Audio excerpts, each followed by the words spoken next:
Hello students, मैं doctor Madhu Shrivastava, professor, government DB girls PG college Raipur.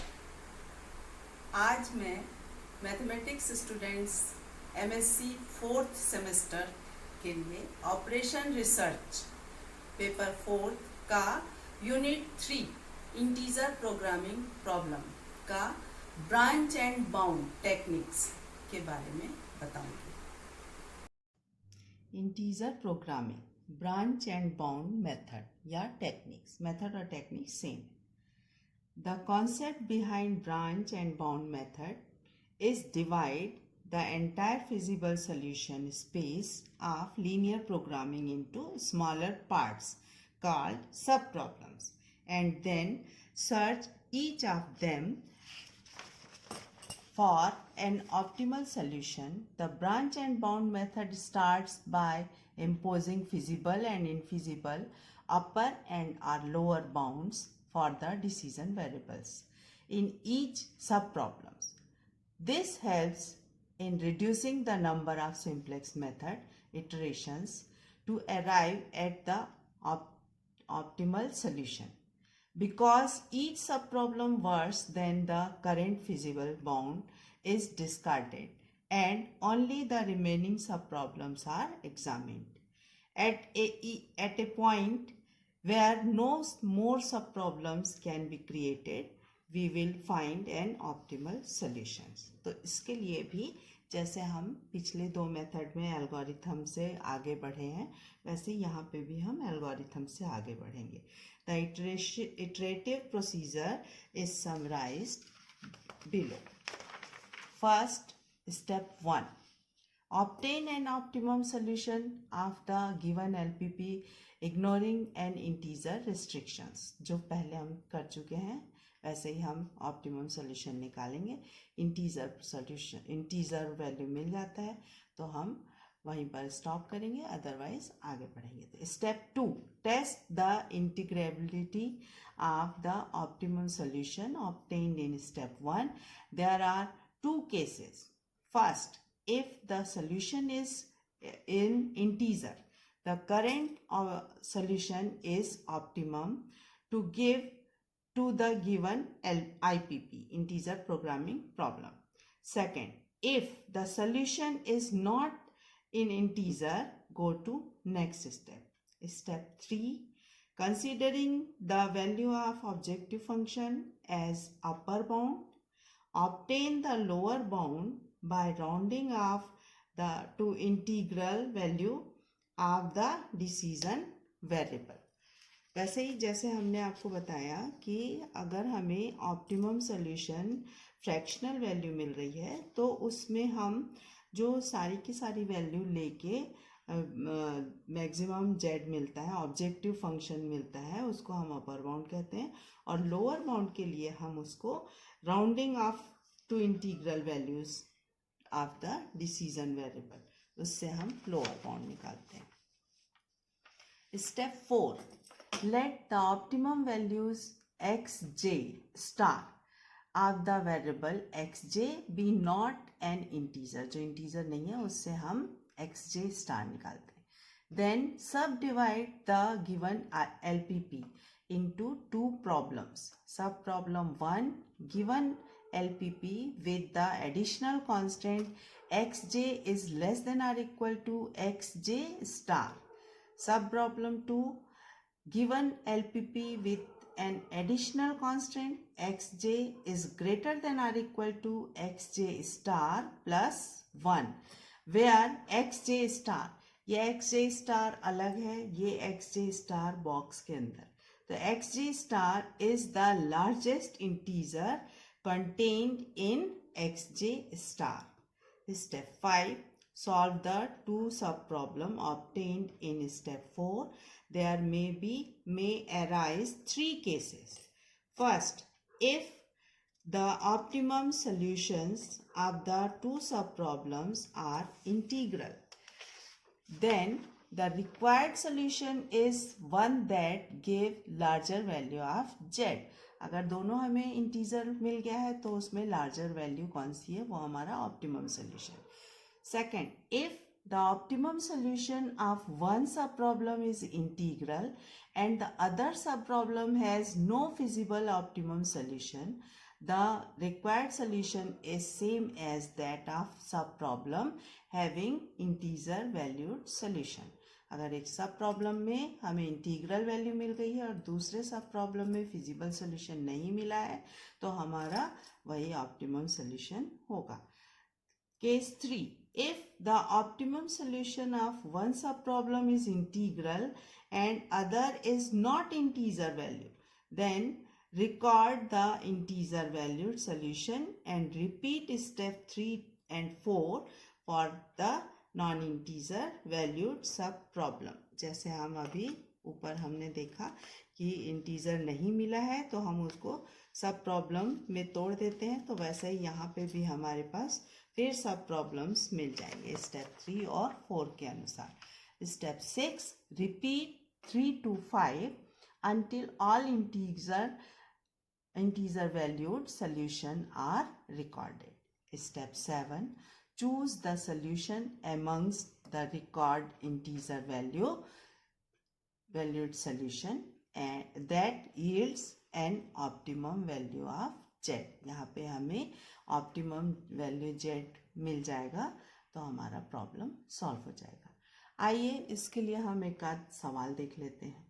तो example है, use branch and bound method to solve the following LPP.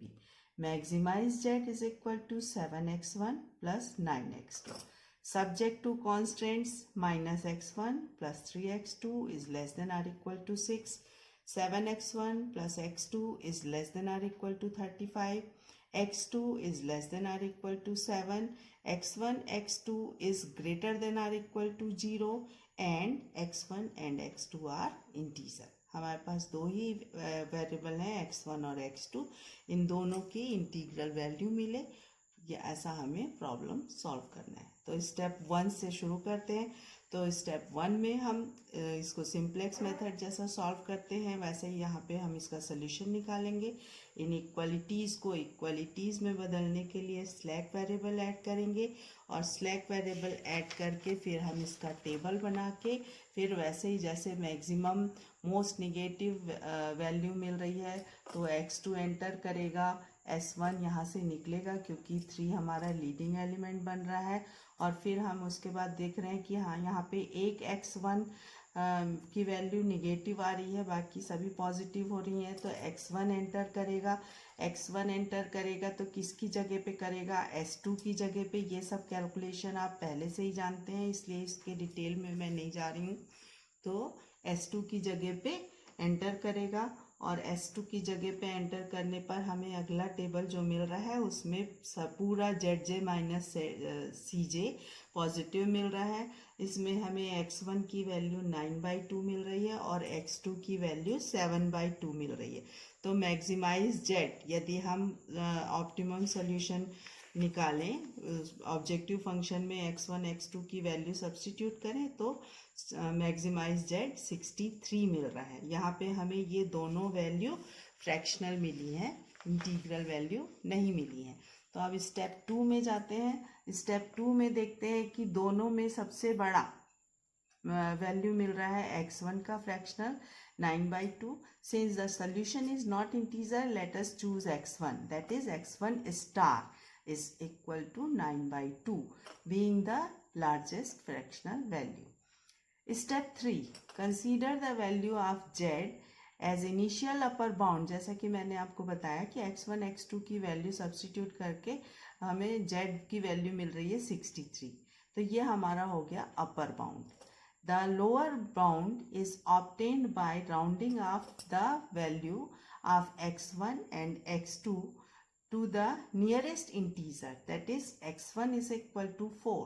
9/2 का integer मिल रहा है हमको नियरेस्ट 4 और x2 का 7/2 का मिल रहा है 3. तो इन दोनों को सब्स्टिट्यूट करके हम z की वैल्यू पा रहे हैं 55. तो ये हमारा हो गया लोअर बाउंड. तो अब स्टेप 4 में x1 स्टार बॉक्स के अंदर जैसा हमने बताया था कि दोनों अलग अलग हैं तो 9/2 का इंटीजर वैल्यू लिया 4. Then we have two sub problems. Sub problem 1, तो मेन क्वेश्चन वही रहेगा, maximise z is equal to 7x1 plus 9x2 subject to constant minus x1 plus 3x2 is less than or equal to 6. 7x1 plus x2 is less than or equal to 35 और x2 is less than or equal to 7. वो हमारे question में है. यहाँ पे हमें चूंकि ये 4 मिल रहा है x1 की वैल्यू, तो पहला कांस्टेंट बन रहा है x1 is less than or equal to 4. Sub problem 2 में सब सेम रहेगा, सिर्फ x1 is greater than or equal to 5. तो इन दोनों सब प्रॉब्लम को अब हम सॉल्व करके फिर इनकी वैल्यूज निकालेंगे. तो सबसे पहले हम सॉल्व करते हैं सब प्रॉब्लम 1. सब प्रॉब्लम 1 में फिर वही इनइक्वालिटी को हटा के इक्वालिटी, और जैसे सिंप्लेक्स टेबल सॉल्व करते हैं सिंप्लेक्स मेथड से, वैसे ही हमने यहाँ पे सॉल्व किया है. आप इसको करके देख सकते हैं. इसके बाद हम देख रहे हैं कि यहाँ पे भी हमें सब प्रॉब्लम 1 में सोल्यूशन zj माइनस cj पूरा पॉजिटिव मिल गया है, परंतु x1 की वैल्यू 4 मिली है जो इंटीग्रल वैल्यू है, और x2 की वैल्यू मिली है 10/3. तो और मैक्सिमाइज z मिल रहा है 58. तो यहाँ पे भी हम ये देख रहे हैं कि x2 हमारा इंटीग्रल वैल्यू नहीं दे रहा है. फिर ये दो सब प्रॉब्लम में तोड़ेगा, इसको हम आगे देखेंगे. अब सब प्रॉब्लम 2 जो हमने बनाया था उसको हम सॉल्व कर लेते हैं. तो सब प्रॉब्लम 2 में x1 is greater than or equal to 5 है. बाकी इनइक्वालिटीज को इक्वालिटी में बदलने के लिए चूंकि less than or equal to है तो स्लैक वेरिएबल ऐड किया. यहाँ पे greater than or equal to है तो x1 minus s3 plus a1, यानी एक हमने सरप्लस वेरिएबल घटाया और एक आर्टिफिशियल वेरिएबल ऐड किया, is equal to 5. x2 is less than or equal to 7 के लिए फिर वही inequality s4 slack variable add किया, और ये अब हमारा क्वेश्चन बन गया. तो इस क्वेश्चन को सॉल्व करने के लिए हमारे पास दो मेथड हैं, एक फेज 2 और एक बिग एम. तो मैंने इसको बिग एम मेथड या पेनाल्टी मेथड से सॉल्व किया है. तो पेनाल्टी मेथड के लिए फिर आर्टिफिशियल वेरिएबल लिया तो उसका माइनस m कास्ट वैल्यू, और फिर बाकी सब तो जैसा पुराने सवाल में हमने देखा है उसी प्रकार से ये टेबल बना. तो m जहाँ बहुत बड़ा होता है, very large, then minus m minus 7 is most negative value. Then x1 enter in place of a1. We get next table this. Okay. तो इस टेबल में अब हम देख रहे हैं कि यहाँ पे -9 आया है, -7 दो निगेटिव वैल्यू, तो मोस्ट निगेटिव यानी -9 मतलब x2 एंटर करेगा s2 की जगह पर. अगले टेबल में हम देख रहे हैं कि यहाँ पे सभी zj माइनस cj पॉजिटिव हो गए हैं, और पॉजिटिव हो गए हैं तो यहाँ पे हमें x1 की वैल्यू मिल रही है 5 और x2 की वैल्यू मिल रही है 0. मैक्सिमाइज z मिल रहा है 35. तो ये यहाँ पे चूंकि इंटीजर वैल्यू मिल गई है इसलिए इसको हम आगे अब नहीं बढ़ा सकते. तो optimum solution to the sub problems are obtain follows. जो हमें सब प्रॉब्लम 1 और सब प्रॉब्लम 2 मिला था उसका सोल्यूशन है x1 is equal to 4, x2 is equal to 10/3, maximise z is equal to 58, x1 is equal to 5, x2 is equal to 0, maximize z is equal to 35. Since the solution of sub problem 1 is not integer, then subdivide subdivide it into following two sub problems again. तो सब problem 3 and सब problem 4. चूंकि यहाँ पे हमें x2 की value मिली है 10/3, तो अब हमारा जो सवाल होगा तो सब प्रॉब्लम 3 में maximise z 7x1 plus 9x2 subject to constant minus x1 minus plus 3x2 is less than or equal to 6. 7x1 plus 9x2 is less than or equal to 35. x1 is less than or equal to 4 और x2 is less than or equal to 3, क्योंकि 10/3 को जब हमने तोड़ा तो 3 plus 1/3 यानी 3 हमारा integer, x2 is less than or equal to 3। हमारे सवाल में x2 is less than or equal to 7 दिया हुआ है, तो अब इन दोनों में से x2 is less than or equal to 7, x2 is less than or equal to 3, तो हम क्या लेंगे, x2 is less than or equal to 3।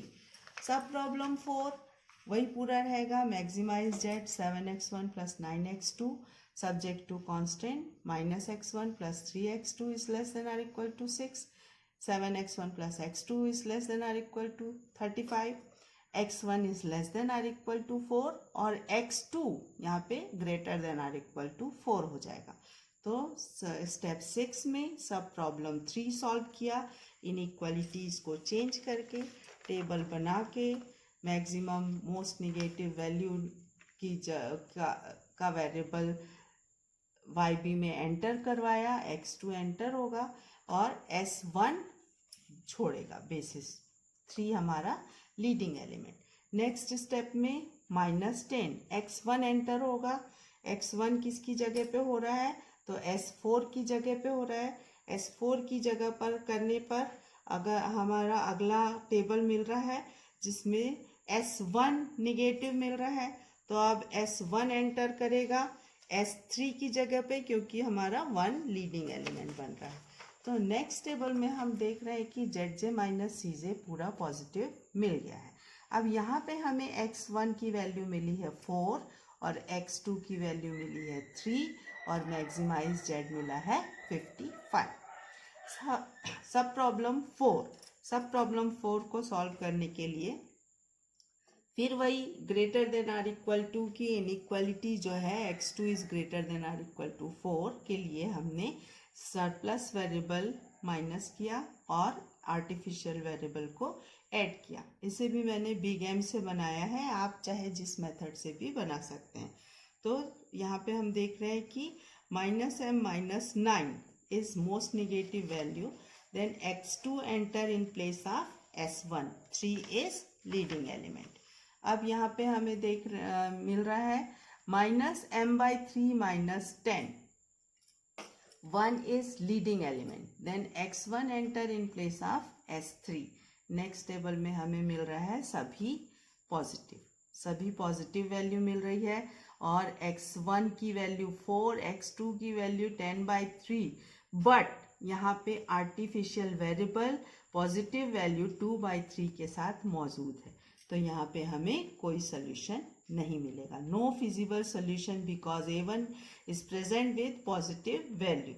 Therefore, the optimum solution of sub-problem 3 and 4 are x1 is equal to 4, x2 is equal to 3, maximize Z is equal to 55. Sub-problem 4 में no feasible solution. तो step 7 में अब हम क्या देख रहे हैं कि हमें ऑप्टिमम सोल्यूशन मिल रहा है। Since the largest value of Z is 55, the required optimum solution is x1 is equal to 4, x2 is equal to 3 and maximize Z is equal to 55.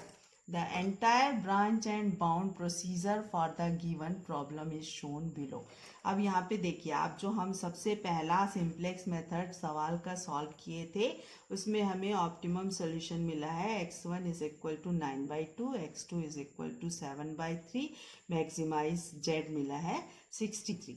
तो इसके दो सब प्रॉब्लम बने। सब प्रॉब्लम 1 में x1 is equal to 4, x2 is equal to 10/3, maximise Z is equal to 58। Sub problem 2 में x1 is equal to 5, x2 is equal to 0, maximise Z is equal to 35। तो चूंकि यहाँ पे हमें इंटीजर वैल्यू मिल गई है इसलिए इसका कोई ब्रांच नहीं बनेगा। यहाँ पे x2 की 10/3 वैल्यू मिली है जिससे हमें फिर सब प्रॉब्लम 3 और सब प्रॉब्लम 4 मिल रहा है, जिसके ऑप्टिमम सोल्यूशन में सब प्रॉब्लम 4 तो नो फिजिबल सोल्यूशन दे रहा है तो इसके आगे बढ़ने का कोई सवाल ही नहीं, और सब प्रॉब्लम 3 भी हमें इंटीग्रल वैल्यू दे दिया है, x1 is equal to 4, x2 is equal to 3 and maximise Z is equal to 55। तो यही हमारा ऑप्टिमम सोल्यूशन हो जाएगा। यह है ब्रांच एंड बाउंड। तो इस प्रकार से हम देखते हैं कि इसकी ब्रांचेस बढ़ती जाती हैं और बाउंड्री भी क्लियर है आपको। तो इस प्रकार से ब्रांच एंड बाउंड मेथड के सवाल को सॉल्व किया जाता है। खूब प्रैक्टिस करिए क्योंकि छोटे छोटे से कैलकुलेशन है, अगर कहीं भी मिस्टेक हो गई तो फिर आपको ऑप्टिमम सोल्यूशन मिलना मुश्किल हो जाएगा।